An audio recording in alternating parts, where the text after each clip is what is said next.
distraire par des gens qui sont probablement moins occupés que vous et qui cherchent tout simplement à faire des diversions et incriminer le gouvernement à tout moment, en tout lieu, en toutes circonstances, tout simplement parce que c'est le gouvernement qui agit et qui dérange.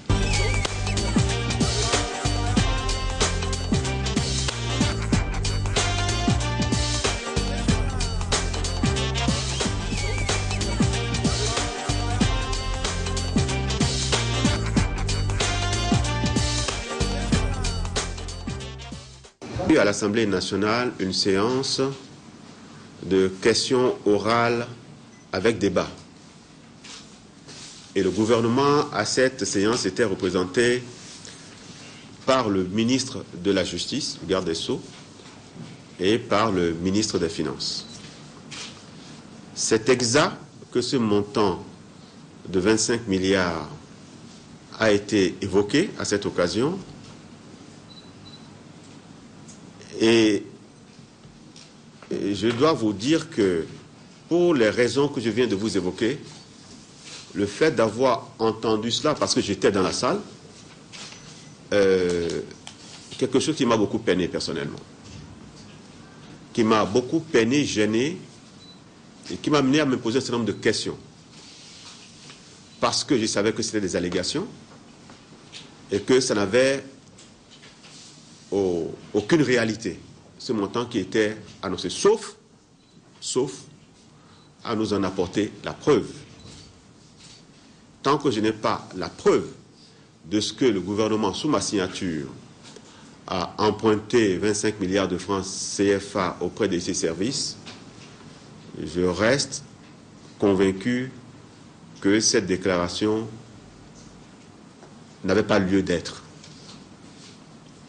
Alors, est-ce que c'est la preuve? Est-ce que ceci serait la preuve? Personnellement, je ne le crois pas. Je n'ose même pas le penser. Que ce document, dont je viens de vous dire qu'il est un faux grossier en plus, je ne pense pas que ce soit là l'élément sur lequel les honorables députés se sont fondés pour indiquer que le gouvernement a emprunté 25 milliards. Nous attendons toujours la preuve de cette déclaration qui, celle-là, si elle était vraie, pourrait engager le gouvernement. Mais ce document, j'espère bien que ce n'est pas sur ça que se sont fondés les députés, en tout cas le député qui en a parlé, pour indiquer que le gouvernement a emprunté de l'argent, parce que celui-ci, je l'ai dit, est un document qui a été qui est un document faux en fait, un document faux, contrefait. Donc je m'en tiens à cela en attendant qu'on nous approuve la preuve de ce que le gouvernement a réellement emprunté 25 milliards de francs CFA auprès de ICC Services. Ça me sera difficile, ça leur sera certainement difficile, mais j'attends toujours, on ne sait jamais. Alors, la question suivante, je ne connais pas la source en ce qui concerne l'élaboration du document. Par contre, je connais la personne qui, aimablement, me l'a mise à disposition, puisque, je le disais tout à l'heure, on n'a pas que des ennemis dans le pays, et puis il y a des gens qui, vous connaissant, sachant qui vous êtes, qui vous avez été, considèrent que c'est impossible que vous soyez de votre part, qu'un document a été émis, et qui ont cherché à se rapprocher de vous, et qui, à ce moment-là, m'ont donné le document, qui m'a amené à prendre cette attitude de vous en parler. Parce que je trouve derrière cela des manœuvres qui sont déstabilisantes pour un pays dans lequel et pour lequel, au service duquel nous nous mettons.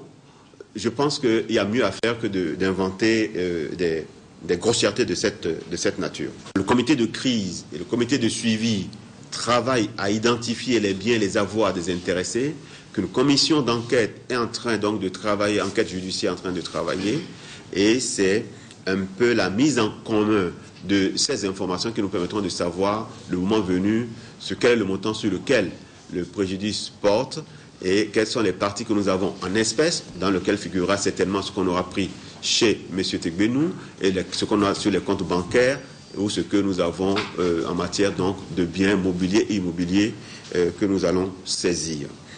Ensuite, il m'est demandé depuis quand